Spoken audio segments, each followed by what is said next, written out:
Hello, everybody. Welcome back to Algo's podcast. My name is Algo, and I'm building a career in game development and design.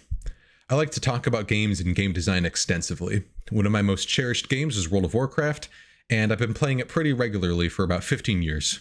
Today, I would like to talk about one of its most interesting systems ever introduced, and its completely bizarre and troubled history: corruption. Before we begin, let's set up a little bit of background for corruption. Introduced in the final large patch of Battle for Azeroth, corruption was the expansion's ultimate endgame system. This system was in tandem to Azerite and Essence's two systems introduced throughout the expansion, the former being at the start of the expansion, and the latter being about halfway through. Corruption, however, came with a whole set of baggage which confused and frustrated many for reasons we will get into in a moment. However, even before then, we have to explain its thematic appropriateness to the patch that it was introduced in. Patch 8.3, Visions of N'Zoth, came in late 2019. This was the finale to a very large story which spanned multiple expansions, reaching even back to Cthulhu from Vanilla or Yogg-Saron from Old War back in Wrath of the Lich King. It took players into Ny'alotha, a city mentioned as far back as Cataclysm, but more prominently after defeating Il'gynoth and Emerald Nightmare from Legion.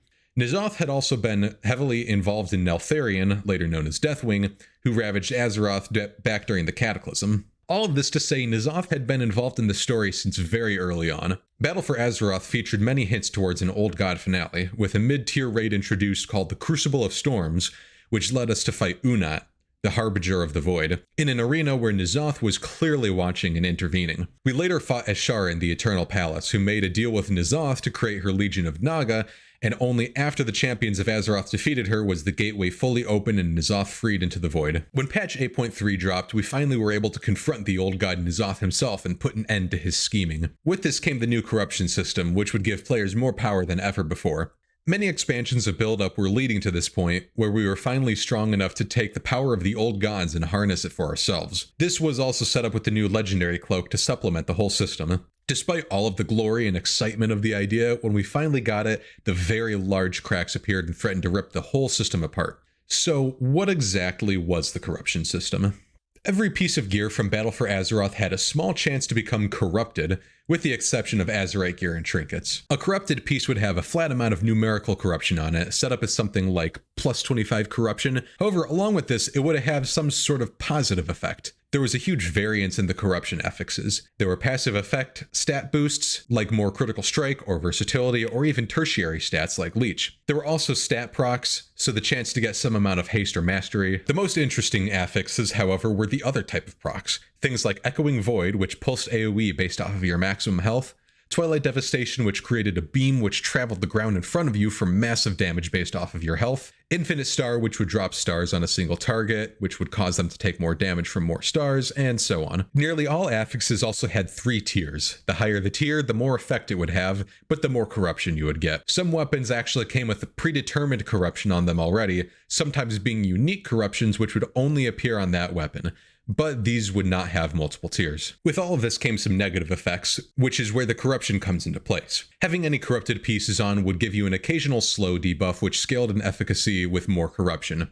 So small amounts of corruption would make this slow be pretty meaningless, but very high corruption would cause the slow to be so significant you might be unable to move out of any mechanics. This slow was also random on its applications, although it certainly felt like it happened right when you needed big moves. 20 or more corruption and you would get the Eye of Corruption effect, making a void zone to spawn occasionally, which would deal increasing damage to you until it despawned. As expected, more corruption meant it would deal more damage and have a bigger void zone. Also, the increasing damage was a debuff on the player, so getting another Eye of Corruption to spawn before the debuff fell off would lead to a refresh at a potentially fatal level. 40 or more corruption and you would get a Grand Delusions to spawn occasionally, which were actual hostile NPCs called a Thing from Beyond, which would move towards you at an increasing speed based off of corruption level. If they were to reach you within 8 seconds, you would take massive damage. However, if they ran for more than 8 seconds, they would despawn. At 60 or more corruption, along with all of the previous effects, when you got hit with a Thing from Beyond, you would get all of the debuffs, including the slow and the Eye of Corruption. 80 or more corruption just led you to take additional damage and reduced healing at a pretty severe rate, so it was pretty obviously not where you wanted to be. Realistically, you wanted to be below 40 corruptions at all times, unless you had great tools to deal with the Things from Beyond. However, there were ways to handle corruption to allow for more corrupted pieces to be equipped. This is is where the system started to show its strangeness and longevity. Players could, and should have, used one of the new passive essences to give a small flat amount of corruption resistance. These could not stack, and it realistically meant that the new passive essence slot was just automatically filled already. However, the new legendary cloak would give some corruption resistance, which got increased each week when you did enough horrific visions activities. This advancement lasted many months, so as time went on, you were able to equip more and more corrupted gear. By the end of the expansion, you could reasonably have corruption on any piece of gear you could get,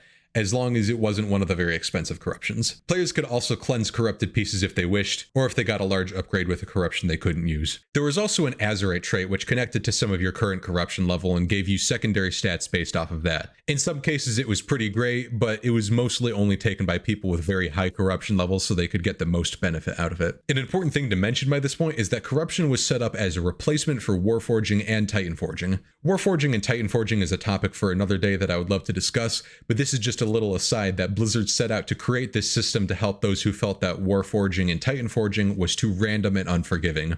Just let that sink in. So now that that's all explained, let's begin on why the system fell apart, but then was somehow revived by the end of the expansion. I'm going to lay these out with the negatives first, for two reasons. First off, it's easier to write and present that way. Additionally, it fits how the system felt. Initially, the system was a complete mess and even made many higher-end players quit the game. Over time, however, many of these issues were fixed, but some of them persisted throughout. For those of us who played all the way through it and suffered the worst of corruption, we were eventually rewarded with the super unique system, which was cut down in its prime. So let's get into the bad of corruption. The first and most glaring problem with corruption was how difficult it was to get. I regularly tell people about how I did every single world quest which offered gear, every single dungeon on Heroic and Mythic, and even some PvP to try to get good corruptions when the system first launched. As a tank, my goal was to get Echoing Void, a corruption which would regularly pulse AoE damage which scaled based off of my maximum health. Considering I had just switched to a Demon Hunter tank before the start of the patch, a high health pool was in my green blood. However, despite all of my farming, I didn't get an Echoing Void until it was brutally nerfed.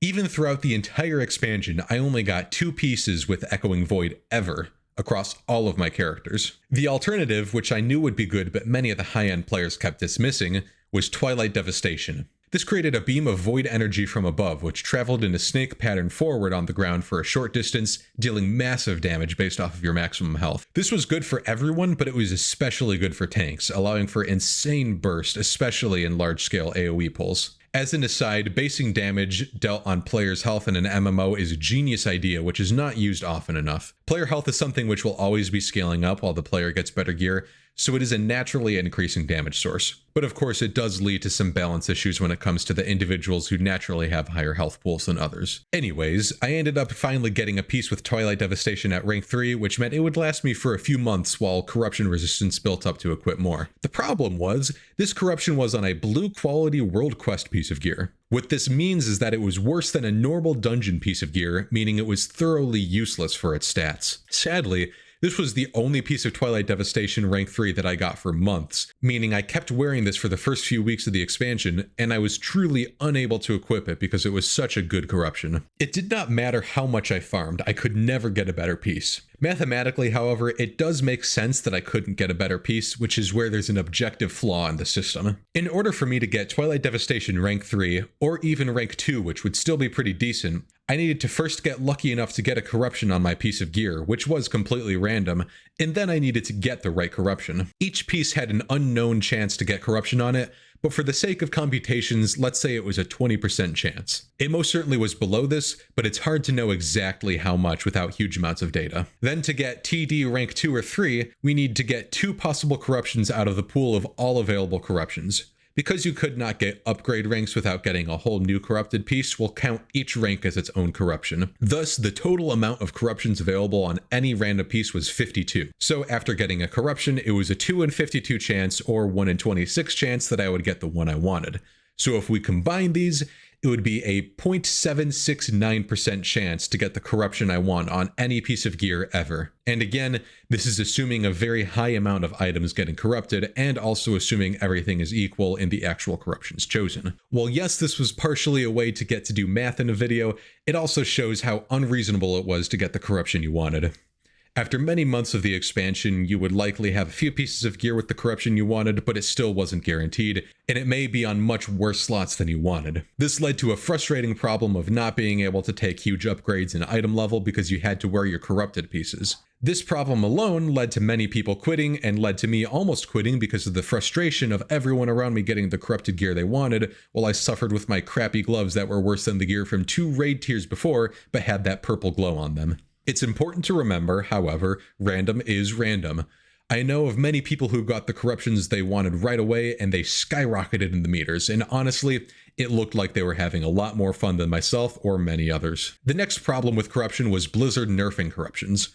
Particularly, they nerfed Echoing Void right in the middle of the world first race for Nyalotha Mythic. This nerf took Echoing Void from the best corruption to by far the worst one, and it never recovered. It was at this point I was somewhat happy I never got any Echoing Void other than my one piece, because I knew I wouldn't need to worry about losing it, but I also was sad that I never got to experience it in its heyday. Still, there were many corruptions which got nerfed as the expansion went on, shifting the power dynamic significantly. It would be one thing if this was a set of balancing on talents or stat distributions on armor, but considering how much of a commitment corruption was, it felt like an insult to the players' efforts to suddenly rip all of their hard work towards getting corrupted gear away from them by annihilating a piece of gear they had got. It unfortunately led to many players, including myself, having a packed bank just filled with corrupted gear because I had no idea when a corruption would suddenly get amazing overnight and I would need to shift to it completely. The next pretty significant problem was in corruption resistance.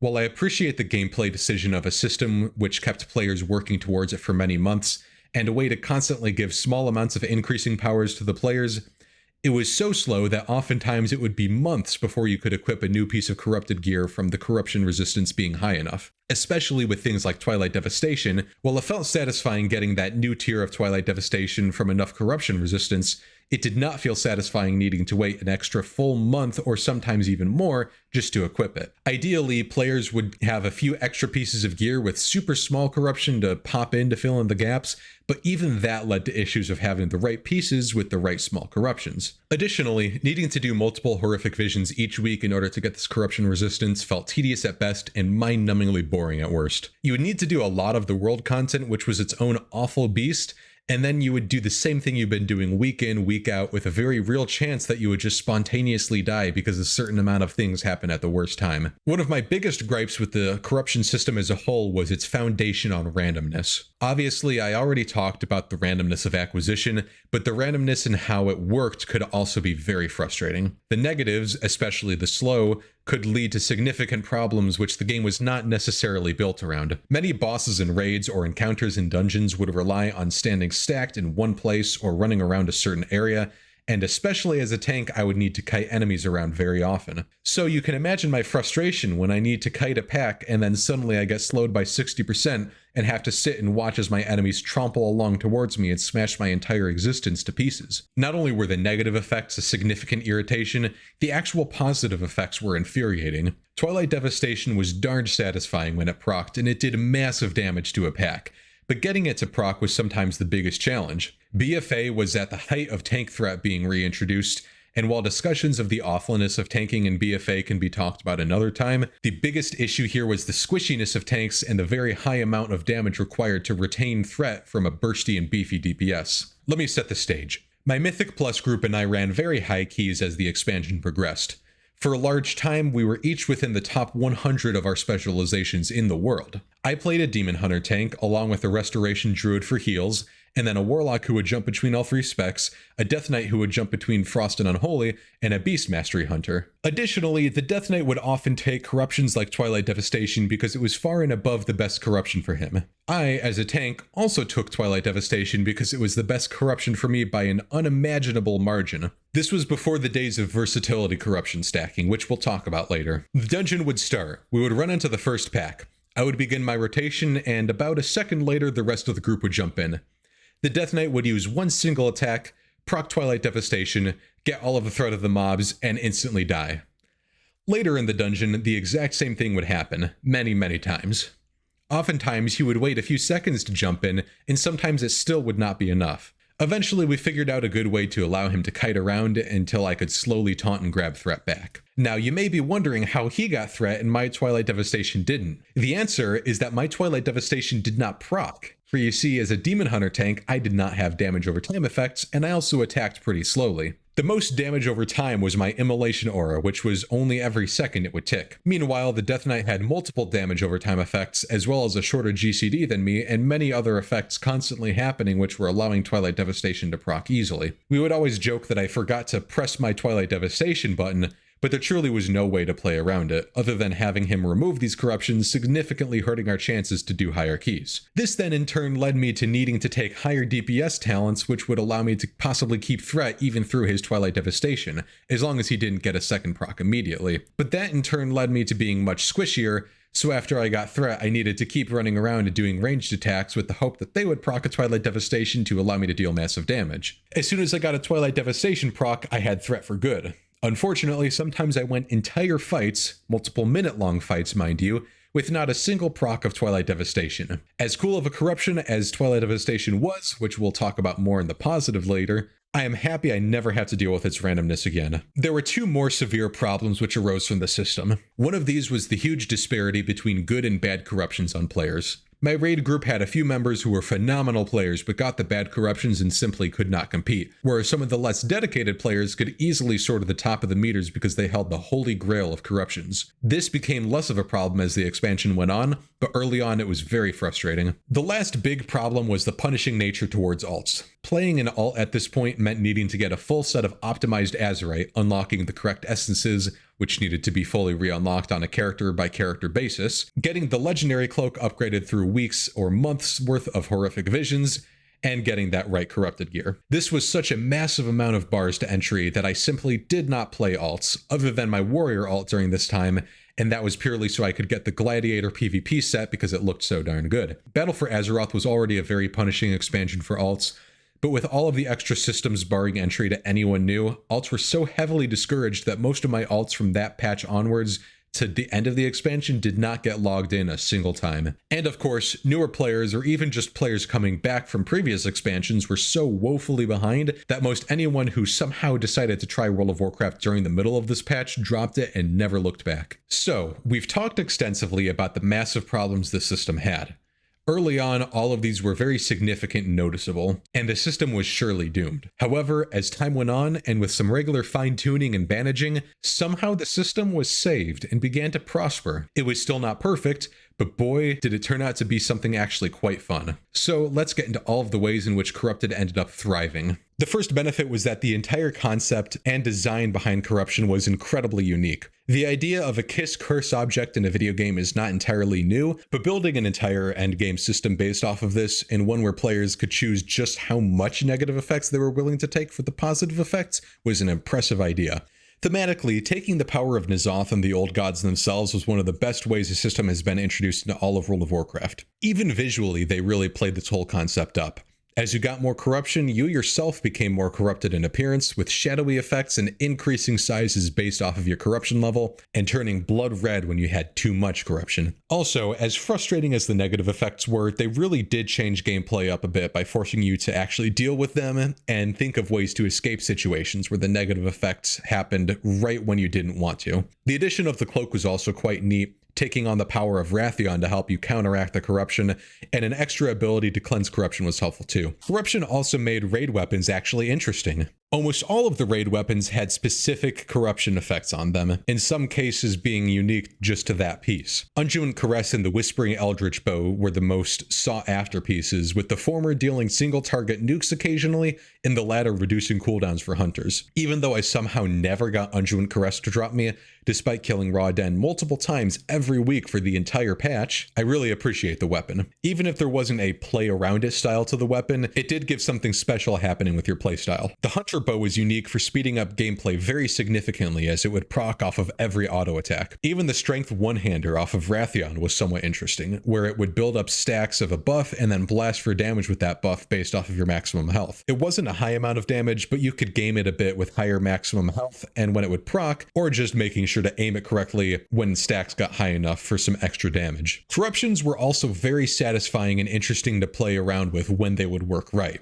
Making sure to always be facing enemies in case Twilight Devastation would proc, or even in some cases needing to face away from other packs we're avoiding, was great. I also would get excited when I would pop my Metamorphosis, giving me extra maximum health, so the Twilight Devastation will deal incredibly high damage. My friend Mira, who streams on the channel Robson990, played Blood Death Knight fairly often and had an amazing trick of using his Death Grip to cause mobs to be hit 2 or sometimes even 3 times by a single Twilight Devastation, soaring him to the top of the meters and dealing an incredible amount of damage. It was also great to see a bunch of tentacles spawned around from a twisting appendage shooting at targets and blasting for incredible single target damage, or applying really nasty bleeds in PvP through gushing wounds. Even Void Ritual was cool, although it was not often used. For context, Void Ritual would give you a proc for higher secondary stats on abilities, but the chances were increased if 2 nearby people had Void Ritual too. This meant that if you had a group that stacked Void Rituals, you could get many procs and they would keep rolling, essentially giving you a permanent additional secondary stat boost. It was sadly undertuned, but the concept was amazing.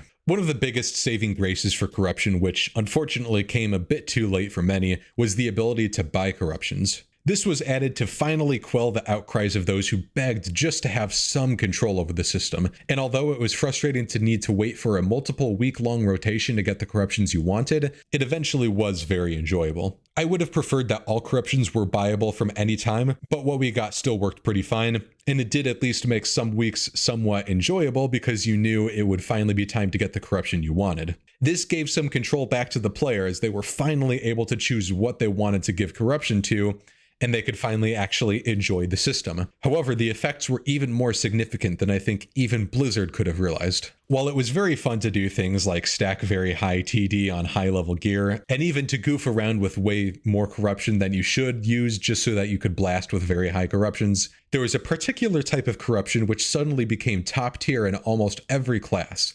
The stat amplification corruptions. These were passive corruptions which would just increase a particular stat by a percentage. 6% at tier 1, 9% at tier 2, and 12% at tier 3. Not counting crit damage and healing, avoidance, or leech. These ones were different amounts. The reason why this became so interesting is that because the expansion had been going on for so long, people were getting all sorts of gear they wanted, leading to the exact itemization they wanted. Let's say you were a warrior, and you wanted haste as your primary secondary stat. Now you could get gear focused on haste and amplify it with corruptions and have that get even crazier.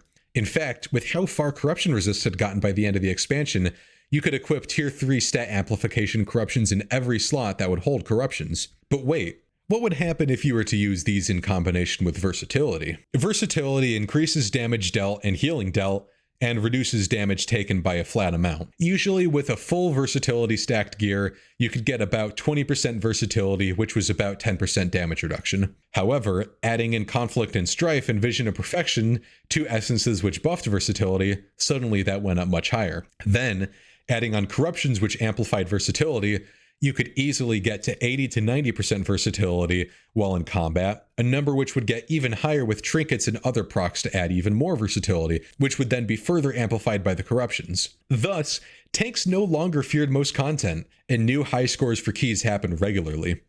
Tanks laughed in the face of danger, dealing with mechanics that would one-shot any DPS while still having 80% of their health. It wasn't always perfect, you could still die from many things, but with this crazy high amount of damage taken reduction and healing dealt, you could sustain yourself very easily. Additionally, with all of the extra damage dealt from high versatility, you can now take more defensive talents and Azeroth traits, meaning you were surviving even easier. It all snowballed out of control, but in the most perfect way. And of course, this is just speaking from a tanking perspective. Other classes might take the versatility corruptions, some would take critical strike or haste or mastery, and some were happy with the good old Twilight Devastation. This led to an amazing era of WoW, where there was healthy room for all sorts of optimization. While optimization existed before and there were plenty of cases where you would take some sort of item level drop just to get better stats, now you were able to specialize in any number of ways you wanted. Many specializations had multiple good builds, and most of those were only off by a small amount, meaning you had the freedom to build your stats and effects however you wanted. Gameplay would still remain mostly the same. You wouldn't start pushing buttons in different ways other than faster if you had more haste, but your gear would allow you to take different trinkets, different Azeroth traits, and even occasionally different essences. Many people had several gear sets that they could shuffle through depending on the situation. Maybe one that focused on big Twilight Devastations, or one that gave huge amounts of versatility, one that gave massive amounts of haste, another that had so many ineffable truth corruptions that your cooldowns were constantly constantly rolling, and so on.